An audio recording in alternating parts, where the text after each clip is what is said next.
How many of us went into marriage thinking, I pretty much got this marriage thing down. I know how to do that.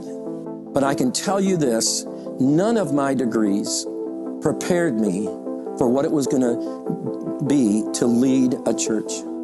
But let's see, Mike, I want you to be an apostle. Like he just chooses us out. Jim, you're going to be an evangelist. No, he doesn't do it that way. Here's the second thing I want you to hear from me. Our maturity in Christ is actually a result of engagement, not equipping. Now, think about this for a second, right? We have tended to think that our equipping, the more Bible I know, and I'm not against Bible knowledge, but the more equipping that we get, we think the more mature we'll be.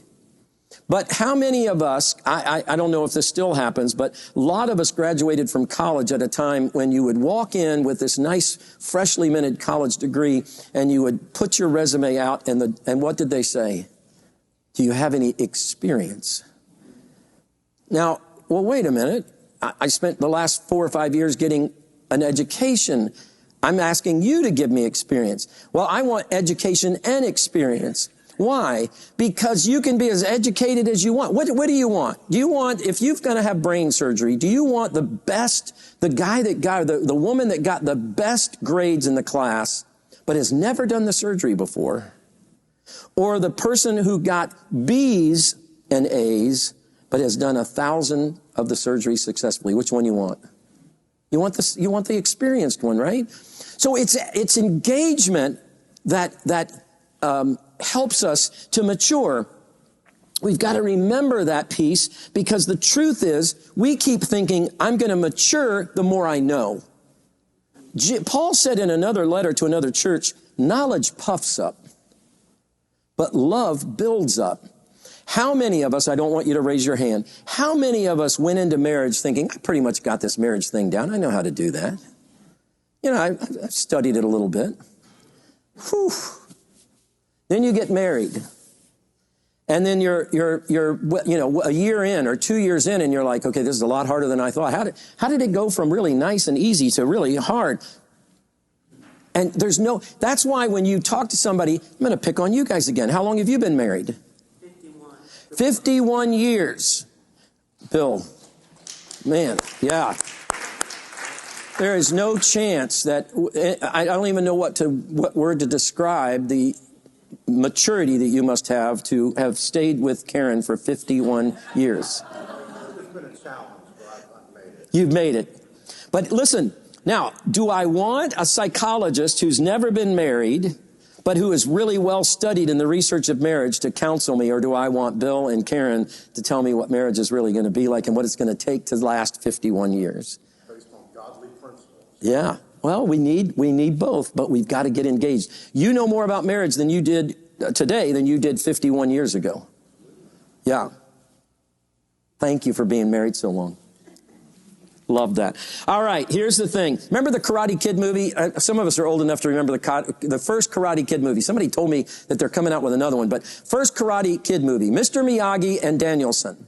Daniel-san goes to Mr. Miyagi and says to him, I want you to teach me to fight. He's getting picked on. He's being bullied. And he says to Mr. Miyagi, I want you to teach me to fight. And Mr. Miyagi gets him engaged without him understanding what's happening. If you remember, he's waxing floors, right? He's painting fences. And so Daniel-san is thinking, why? This guy's just making me do chores until I can get into that understanding of how to fight. And then when he confronts Mr. Miyagi, he shows them he's been training him through engagement all along. He didn't sit him in a classroom.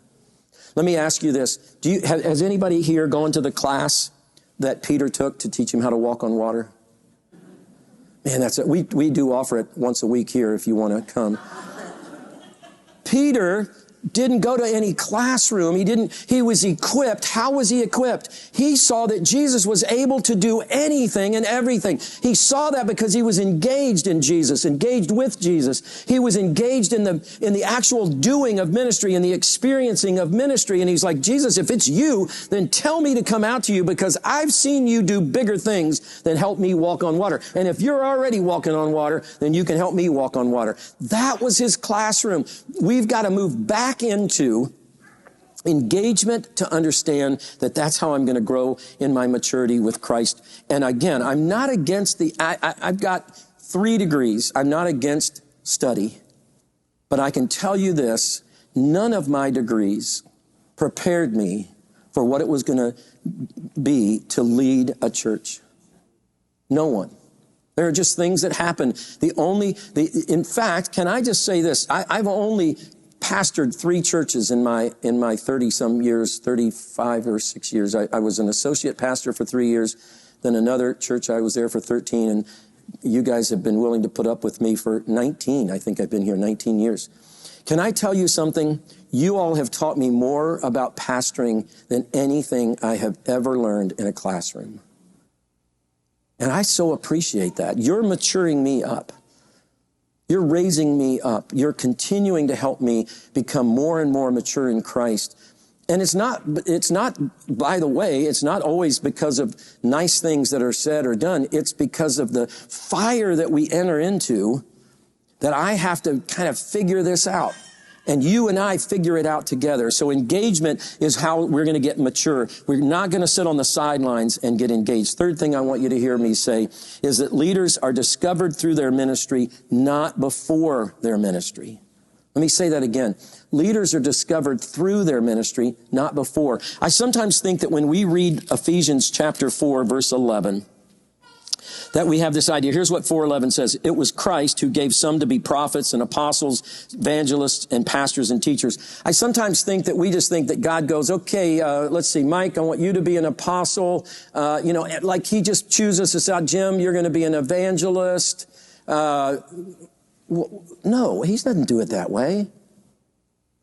He actually begins to call us to himself, invite us to follow him. That's what Jesus said, follow me. And as we obediently follow him, the actual gifting that we have begins to develop and come out. Remember, we mature through engagement. And as that gifting and that development happens, we are seen to be gifted to be apostles or prophets or teachers or evangelists or pastors, whatever that is. That's how it comes out. So can I just tell you, I'm looking at a room that could have the next apostles and prophets and teachers and pastors and evangelists in it, but you don't know yet because you haven't engaged at the level yet for God to show you that. I just want you to engage. I want you to see what God's going to do, because it doesn't happen before ministry. It happens through ministry. In fact, I think we have sort of a misunderstanding of ordination. We've made it a sort of a hierarchy. But here's the thing. Ordination is a recognition that someone seems to have the gifts and the graces and the calling to be a person who's an equiper of others to do ministry. In the church today, too often, you all think that we're supposed to do the ministry, whoever the we are, paid people, I guess, that we do the ministry for you and you support us as we do it. Let me ask you, who's the coach of the Philadelphia Eagles? Anybody know? Nick Sirianni. I don't know if you watched the game or not. How many passes did Nick Sirianni throw in the last Super Bowl? 0. What's the quarterback's name? Jalen Hurts. Sorry, couldn't hear it. Jalen Hurts. How many times did Jalen Hurts sit on the sidelines coaching the rest of the team? How many times did you see Jalen Hurts with that microphone and his little pad up there, hiding his words? Right? You see, the coaches didn't play the game. Who gets paid more? Hurts gets paid a lot more, even though, there's a lot. So here's the thing. We've got to understand the ministry belongs to us, but there are some of us that God says, I want you to be the kind of people that will equip. I want you to be the person who will encourage. I want you to be the person who will expand and teach and grow. But you're going to do the ministry. The people, you're on the field. We're on the field too. It doesn't mean that evangelists, apostles, and all those others aren't on the field. We're just on the field in a different way. Do you get what I'm saying? And maybe you've heard this before. I know that I'm not saying anything new, but I'm trying to get you clear on the fact that it's not that we have ordained people who do the ministry, who are the only ones called, and then the rest of us just support that and try and learn from it. It's that all of us have been called to do the ministry. Some have been called to do equipping, and we sometimes ordain those people. Now, let me just say that I think we've gotten this. You know, the Reformation did a lot of things, but it didn't take away the clergy laity issues. In my mind, and we can talk about this if you want, I can't see anywhere in the New Testament that it says you must be ordained before you can baptize someone or before you can celebrate communion. I don't see anywhere in the New Testament that it says that. But we see that in a lot of the churches. Why? And it was all for good reason, right? It was the idea that we need to make sure these things are done properly. And so then it became, well, we have to have some people watching over, making sure they're done properly. Then it became, well, we got to have them educated. And so it just goes on. But it's not what God intended. I'm proposing again to you that if we did 1,000 baptisms between now and next year, I would love it if I didn't do one of them. I would love it if, as you helped someone draw close to Christ and they said, I want to be baptized, that you would be the person that baptized them. My aunt just died a few weeks ago, and I was down for the funeral. I was with my cousins. I knew her daughter was going to get married, and she was sitting at the table with me. We had gotten an invitation to come to the wedding. And she was at the table with me, and she said, Kevin, what do you think about this crazy stuff where people are asking their friends to marry them? Now, you know, there was obviously a loaded question. Her daughter was asking a friend to marry them. I said, well, I think these days you can go online and get an ordination for about $20. And so, you know, hey, we know that's, and so she was sort of embarrassed. And I thought at the time that she was sort of trying to say, Kevin, that's why you didn't get asked. I'm like, you know, I don't need one more wedding to do, so anyway, great conversation, all good. I said, well, you know, I'm looking forward to seeing you at the wedding. Then a week later, I get the call, Kevin, would you do the wedding? I'm like, what happened to the friend? I don't know what happened to the friend. But of course, I said, well, I'd be happy to do whatever you want. Now, again, I know that this strikes at the heart of some of us are like, ooh, this, I don't know what to sit with this. But what are the qualifications for leadership in the church? Is it education? In the New Testament, is it education? It's character. It's maturity. I want to see evidences of the Spirit at work in them that is transforming them.